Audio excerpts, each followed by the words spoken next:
Greetings and welcome to using the TI-84 Plus calculator. This is your presenter, Lynn Mann, and in this problem example, we'll be working with hypothesis testing. Let's work through a problem from the top down. There's a lot of information that we're going to have to get out of the problem before we even touch the TI-84 Plus. So let's read through the problem.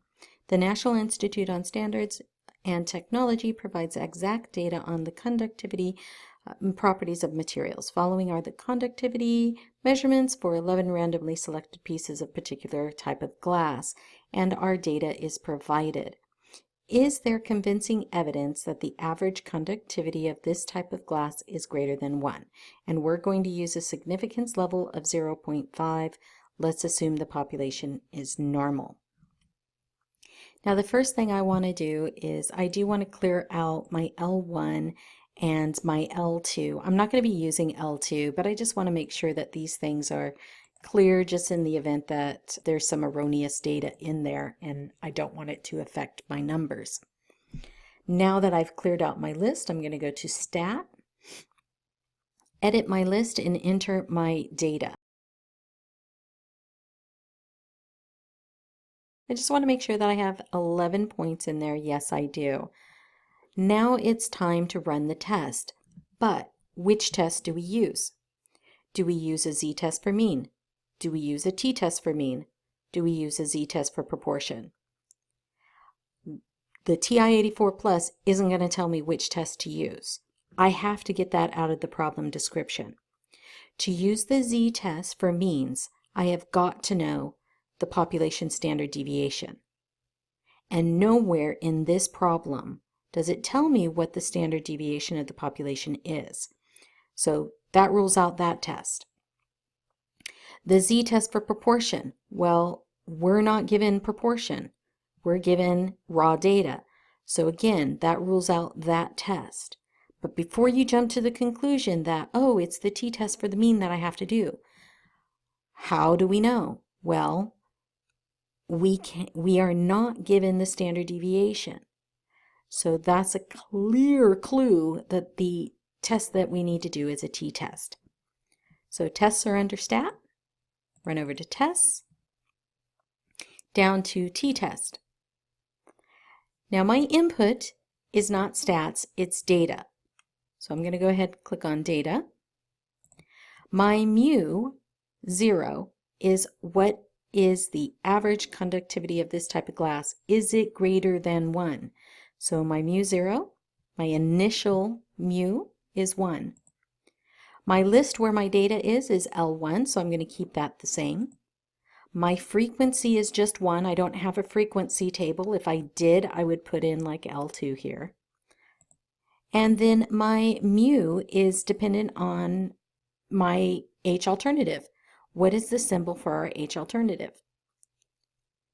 Is there convincing evidence that the average conductivity of this type of glass is greater than 1? So my HA will be greater than. So the first one is not equal, second is less than, the third one is greater than. So I hit enter to make sure it stays on there. I am not going to draw this out, I am just going to calculate it. But if you wanted to see it drawn out, you can click on Draw. Now I'm going to calculate. Okay, my test is mu is greater than 1. My t-value is 2.0138. My p-value is 0.0359, and it gives me my average for my sample, my standard deviation for my sample, and my n value.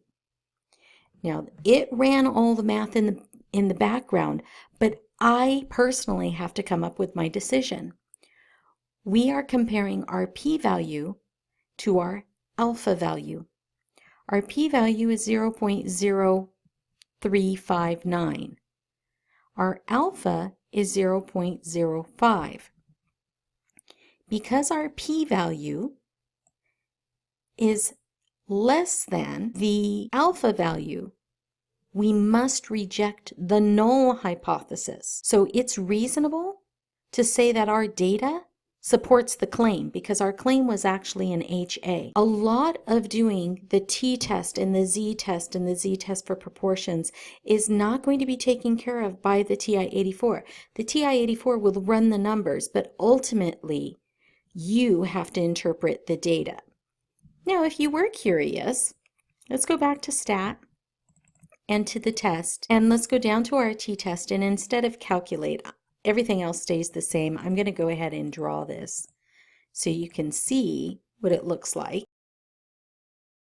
Okay, so there's our graph, and we are still given our t-value and we're given our p-value. So if you were curious as to what the shading effect is for these tests, you can certainly click on draw instead of calculate. The important value is the p-value because that's what we want to compare to alpha.